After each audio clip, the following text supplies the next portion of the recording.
The crux of the whole matter, therefore, is the inability on the part of the government to manipulate the prices in a manner whereby it may be possible to achieve crop planning in order to achieve the desired results.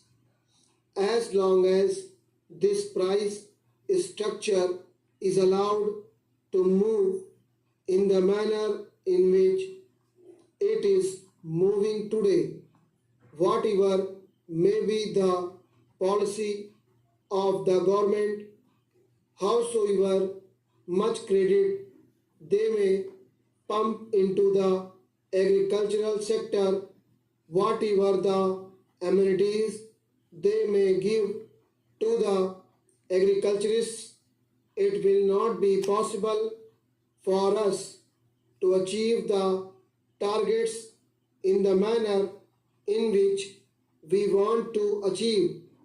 I would have been satisfied if, as a result of this increased agricultural production, the farmer was better off.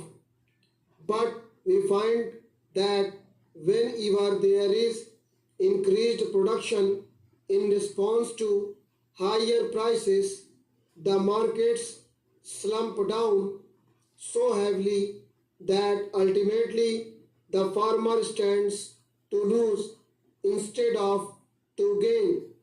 Therefore, the farmer loses both ways and the country also loses. The farmer puts in more money, more resources in the production of crops for which he expects higher returns, and he loses all that money because the prices are not rising to his expectations, and instead the prices fall down rather precipitously, and the country is also losing because there is a very uneven development of agriculture.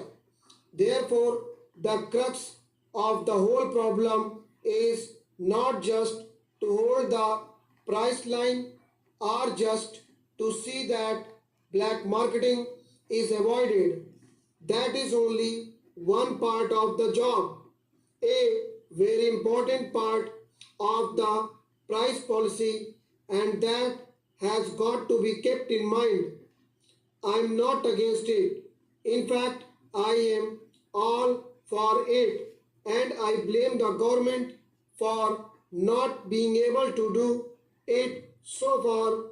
But this is another aspect of the price policy to which the Planning Commission, it seems to me, has not applied its mind properly so far, namely the use of price policy as an instrument of crop planning. And as long as that particular tool is not utilized for this objective, it will not be possible for us to have a planned development of our economy. Then there is the question of incentives. We are now told every time that unless incentives are given, it will not be possible for us to develop our economy. We are hearing daily about our export promotion.